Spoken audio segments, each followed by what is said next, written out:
Raining in light, autopilot.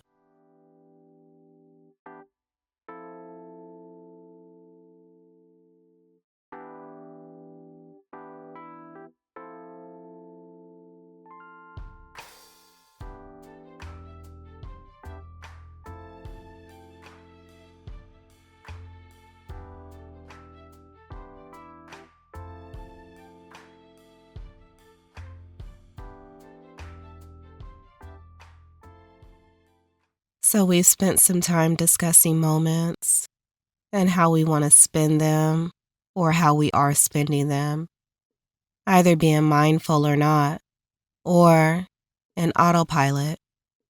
Autopilot, a term that comes from machines that are equipped with a system which can control it, and specifically the direction of it, and without a human to operate it. The intent of autopilot is only to assist the human and not necessarily to replace them. Not yet, anyways.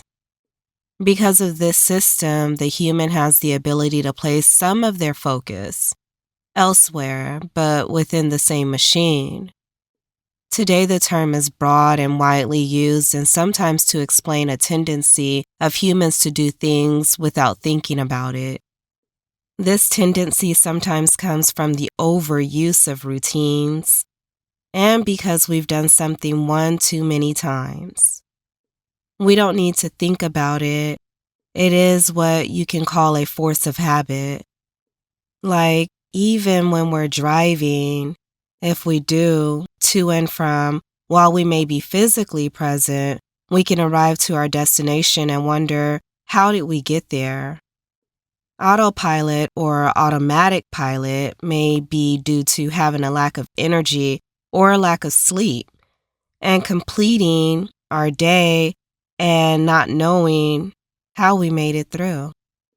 Autopilot is not our undivided attention. It is a lack or even a loss of focus with what's right before us. Being on autopilot is not always a bad thing when it is on. Sometimes and every now and again it happens, and because we are human, and this is a part of our nature. Our nature is out of a great experience of living. When we're on autopilot, we are acting on preconscious choices, decisions, judgments, behaviors, predictions, and perceptions, and all are due to all prior experiences.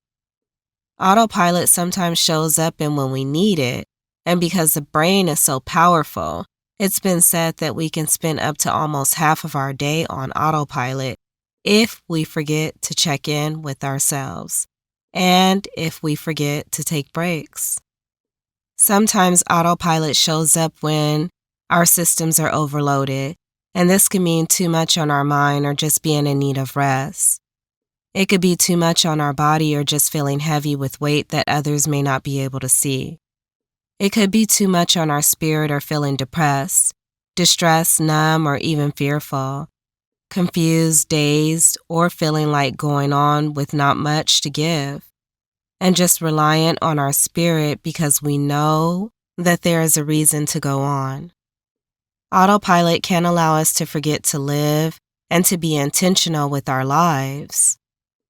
Being intentional is a clear indication that we know we have a purpose and we're willing to grow within it. Living intentionally is a clear indication that we know we are supposed to be here and that we accept that we will be as great as we allow ourselves to be, and because we were designed greatly and from greatness.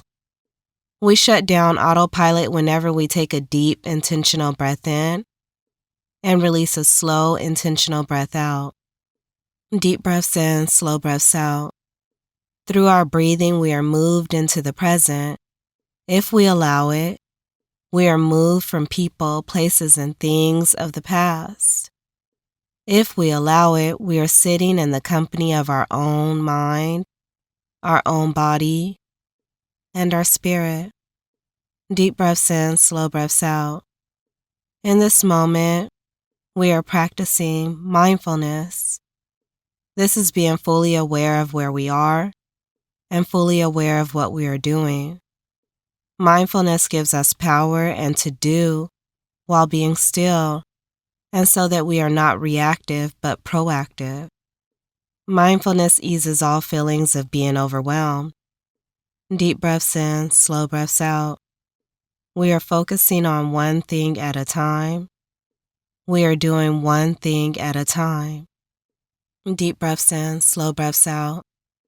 Through this attention and focus, our mood is improved. We are building a solid relationship with ourselves, and so that our overall relationships with others are improved. Deep breaths in, slow breaths out.